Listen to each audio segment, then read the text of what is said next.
Hello నేను విశేషరావు. ఇక్కడ మనకు ఫోటోలో కనిపిస్తున్న తన పేరు రాజ్ కుమార్. షాబాద్ సంబంధించినటువంటి దైవాలవాడ అనేటువంటి ప్రాంతంలో ఇతను నివసిస్తూ ఉంటాడు. ప్రస్తుతం ఇతను పరారులో ఉన్నాడు. ఒకే రోజు రాత్రి 6గురిని చంపేశాడు, నరికేశాడు. మరి ఎందుకు నరికేశాడు అని అంటే ఒక కేసు పెట్టారు అనేటువంటి ఉద్దేశంతో కక్ష కట్టుకొని మొత్తం ఈ పని చేశాడు అనేది ఇతని మీద ఉన్నటువంటి ప్రధానమైనటువంటి అనుమానం. దీంట్లో పోలీసుల నిర్లక్ష్యం చాలా క్లియర్గా కనిపిస్తుందని స్థానికులు, అలాగే చనిపోయినటువంటి వాళ్ళ బంధువుల కుటుంబీకులు వీళ్ళు చెప్తూ ఉన్నారు.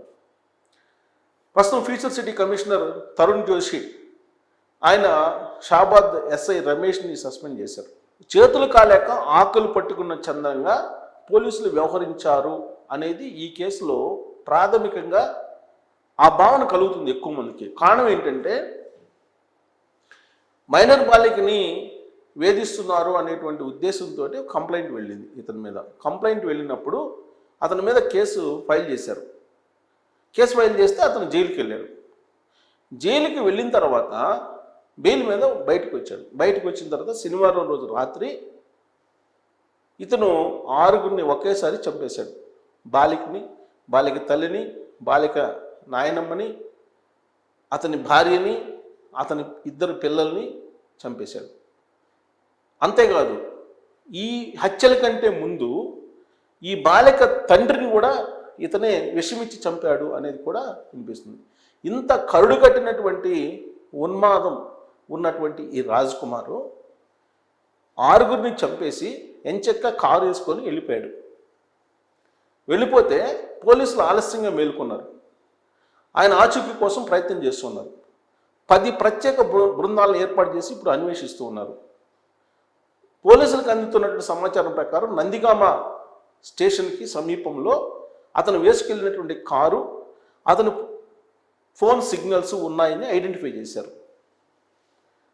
ఆ నందిగామ స్టేషన్ దగ్గర ఆపారు కాబట్టి నందిగామ స్టేషన్ నుంచి ఆయన రైల్లో ఎక్కడికో వెళ్ళిపోయి ఉంటారు అనేది పోలీసులు అనుమానిస్తున్నారు.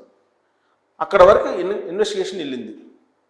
నందిగామ స్టేషన్లో రైలు ఎక్కి ఎక్కడికి వెళ్ళి ఉంటాడు అనేది పోలీసులు ఐడెంటిఫై చేయలేకపోతున్నారు ఇప్పటి వరకు, యాజ్ ఆఫ్ నౌ. అంటే చాలా ప్లాన్డ్గా అతను ఈ మర్డర్లను చేసి ఎస్కేప్ అయిపోయాడు. అలాంటి ఎస్కేప్ అవడానికి అనుకూలమైనటువంటి వాతావరణాన్ని ఇచ్చింది అది నిర్లక్ష్యంగానా లేదంటే చేతకంతనంగానా అంటే పోలీసులే ఇచ్చారు. ఫస్ట్ నుంచి కనుక అతని నేర ప్రవృత్తిని గమనించినట్టయితే, లేదు అతని ప్రవర్తనని వాచ్ చేసినట్టయితే ఈ దారుణాలు జరిగి ఉండేవి కాదు.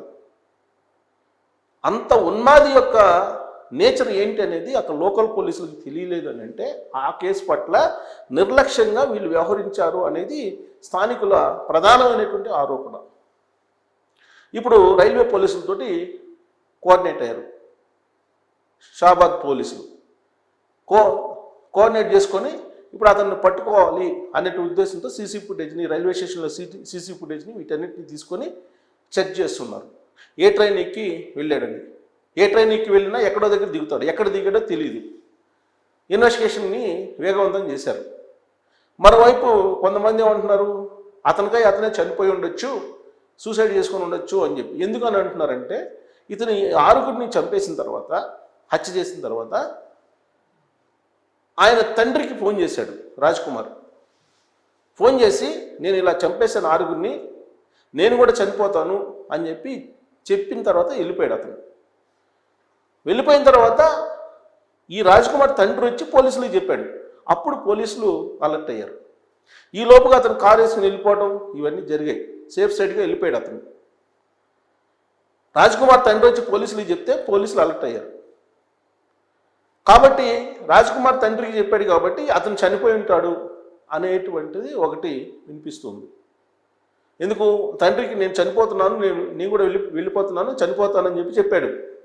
కానీ అతను చనిపోయి ఉన్నాడు అనేది ఇంకొక వర్షన్ వినిపిస్తుంది. ఎందుకు అతను కారులో వెళ్ళిపోయాడు అనేది సీసీ ఫుటేజ్ల ద్వారా తెలుస్తుంది. అంటే ప్రీ ప్లాన్గానే అతను కారులో నందిగామ స్టేషన్కి వెళ్ళి నందిగామ స్టేషన్ నుంచి రైలు ఎక్కి వెళ్ళిపోయాడు అని చెప్పి పోలీసులు అనుమానిస్తున్నారు. అంటే ప్లాన్డ్గా ఉన్నాడు, అంటే చనిపోయి ఉన్నాడు అనేది ఒకటి. ఇంకో క్వశ్చన్ వినిపిస్తుంది సోషల్ మీడియాలో, అతన్ని ఒక కానిస్టేబుల్ చూశాడు, అతన్ని పట్టుకోపోతే కానిస్టేబుల్ తిరగబడ్డాడు, అందుకని కానిస్టేబుల్ కాల్ చేశాడు, చనిపోయాడు రాజ్ కుమార్ అని చెప్పి ఈ వర్షన్ సోషల్ మీడియాలో వస్తుంది. అఫీషియల్గా ఇప్పటి వరకు అతను చనిపోయినట్టు కానీ, ఎన్కౌంటర్ అయినట్టు కానీ, లేదా అతను ఆచూకీ లభించినట్టు కానీ ఎలాంటిది లేదు. పోలీసులు మాత్రం 10 బృందాలుగా ఏర్పడి అతని కోసం అన్వేషణ అయితే కొనసాగిస్తున్నారు. ఇది అఫీషియల్గా తెలిసినటువంటి న్యూస్. ఈ 10 బృందాలు కలిసి అతన్ని పట్టుకోవాలి. మరి పట్టుకొని అరెస్ట్ చేస్తారా, ఏం చేస్తారు అనేది చూడాలి. ఈ లోపుగానే అతను నిజంగానే చనిపోతాడా రాజ్ కుమార్ అనేది.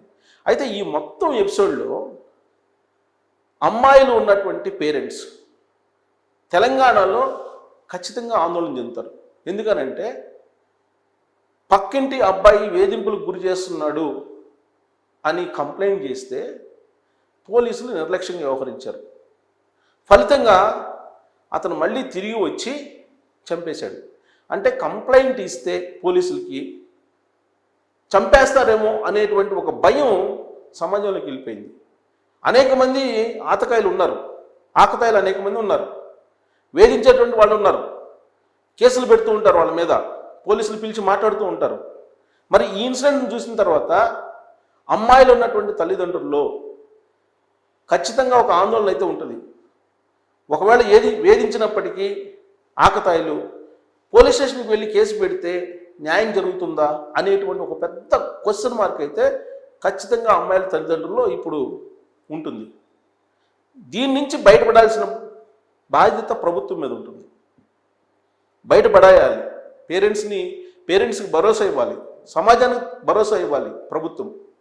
మరి ఆ విధంగా ఈ ప్రభుత్వం అడుగులు వేస్తుందా అనే దాని మీద మీరు కామెంట్ చేయొచ్చు. Thank you.